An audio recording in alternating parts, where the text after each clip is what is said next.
Décès signifie séparation. Et dans bien des cas, la séparation crée une offense, à tort ou à raison. Et être offensé veut dire être blessé dans sa dignité, être blessé dans son honneur. Alors, est-ce que tu t'es senti blessé par cette séparation, par la rupture, par le décès? Est-ce que tu as vécu cela comme une trahison? Ça peut être le cas en fait. Et si c'est le cas, le cadeau que je peux, ou plutôt que tu peux t'offrir aujourd'hui, c'est la liberté. Parce que être offensé signifie être dans une prison. C'est comme si on t'avait enfermé en fait, tu vois. On t'a enfermé dans une prison. Et tu dois absolument passer par le pardon pour sortir de cette prison-là. Alors, pour t'aider, je vais faire une liste de personnes à qui tu dois pardonner. Et je pense que ça va plutôt te surprendre. Ok? Je vais les citer et après, on voit comment on pardonne. Et la première personne à qui tu dois pardonner, c'est toi. Et oui, toi. Se pardonner à soi. Parce que tu es la première personne à qui ça fait du mal. Tu es la première personne à qui souffre. Et c'est à toi que profiterait ce pardon-là. À toi encore, parce que si tu ne te pardonnes pas toi-même, tu ne pourras jamais recevoir le pardon des autres personnes. Ok? Ensuite, tu peux pardonner à l'enfant qui est parti. Oui, oui, oui, oui.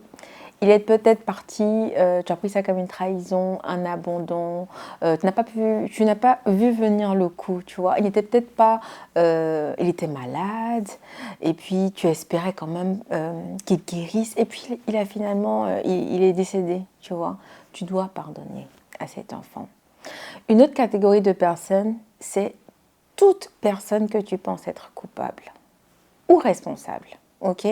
Un parent, ton mari ou ta femme, le corps médical, un inconnu, par exemple si ton enfant a été cogné dans un accident, toutes ces personnes-là doivent être passées au peigne fin et tu dois le pardonner. Et pour une autre catégorie de personnes, la personne à qui elle doit pardonner, ou plutôt on va dire la personne à qui elle ne doit plus en vouloir, c'est Dieu. Alors maintenant, on va voir comment on pardonne. On va juste s'attarder sur se pardonner. Okay, il y a tellement de facettes à voir, à prendre en compte. Okay, pour une personne, par exemple, qui a fait plusieurs fausses couches, tu te dis que ton corps est dysfonctionnel. Mais écoute, est-ce que c'est pas de ta faute en fait? Je t'invite vraiment à lâcher prise. On agit et on s'inquiète sur ce qu'on peut changer. C'est ça la règle. Qui peut, par ses inquiétudes, ajouter une coudée à la durée de sa vie? Alors, il faut lâcher prise.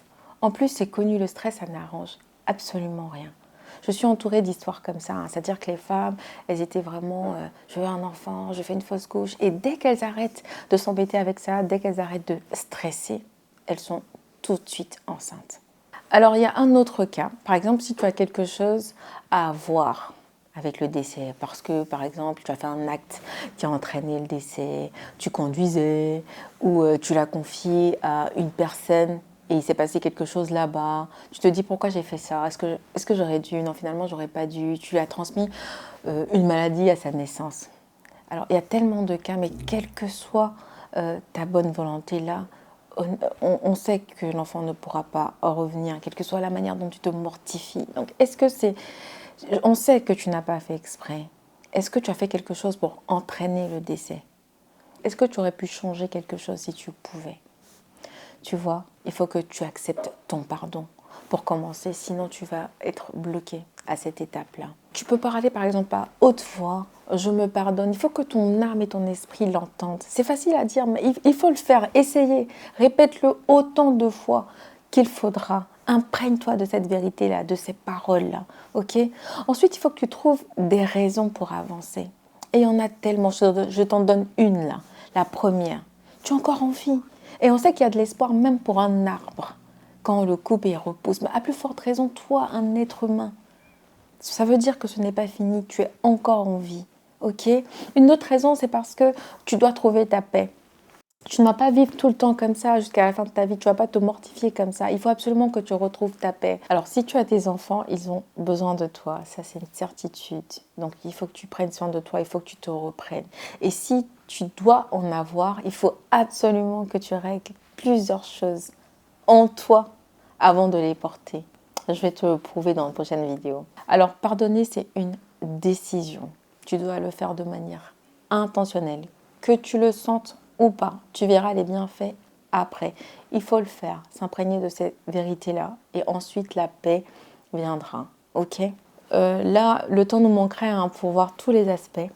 Et là, on s'est attardé que sur soi. Donc, n'hésitez pas à mettre en commentaire, par exemple, ce que vous voulez que je traite, si c'est Dieu ou l'autre ou la personne extérieure. Si vous avez des questions ou si vous avez d'autres tips, n'hésitez pas à les mettre en commentaire ou à m'écrire et on en discutera avec plaisir.